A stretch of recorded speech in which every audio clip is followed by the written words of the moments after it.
গতকাল উল্টো রথ ছিল, আর উল্টো রথের পরের দিন মানে অর্থাৎ হরিশয়ন একাদশীর দিন প্রভুর রাজবেশ হয়, অর্থাৎ সোনাবেশ যেটাকে বলে। তো সেই ভিডিও, সেই কিছু ক্লিপ আমাকে পুরী থেকে পাঠিয়েছে যুবরাজ ভাই। তো দর্শন করো আমার ব্লগের মাধ্যমে সকলে, যা যা যেতে পারোনি বা যা যা এখন অবধি দর্শন করে উঠতে পারোনি।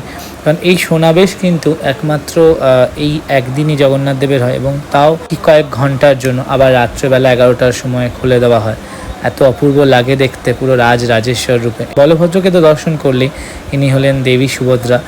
সত্যিই খুব সুন্দর লাগছে দেখতে। আর জগন্নাথকে দেখো, শাস্ত্রে বলা হয় এই একাদশীর দিন যদি প্রভুকে দর্শন করা হয় এবং প্রভুর সোনাবেশ দর্শন করা হয় তাহলে বিশেষ ফল লাভ হয়, এবং বামন রূপী জগন্নাথ এই স্বর্ণবেশে সজ্জিত হয়ে সকল ভক্তদের দর্শন দেন। এবং এই সোনাবেশের পর দিন অর্থাৎ ঠিক আজকে কিন্তু প্রভুর অধরাপনা হয়। সেই অধরাপনা আমি অবশ্যই শেয়ার করব যদি আমি সেই ভিডিও পাই। আমাদের সকলকে ভালো রাখুক প্রভু, এইটুকুই প্রার্থনা করি, এইটুকুই জানাই প্রভুকে। আমরা সকলে যেন খুব ভালো থাকি, সকলের সমস্ত বাধা বিপত্তি কেটে যাক, সকলের সমস্ত দুঃখ ঘুচে যাক, সবাই আমরা খুব ভালো থাকতে পারি এবং তার সেবায়, তার আশীর্বাদে, তার ভক্তিতে যেন থাকতে পারি, এইটুকুই কামনা। তো আজকের মতো এইটুকুই রইল ব্লগে। মন দিয়ে প্রভুকে দর্শন করো।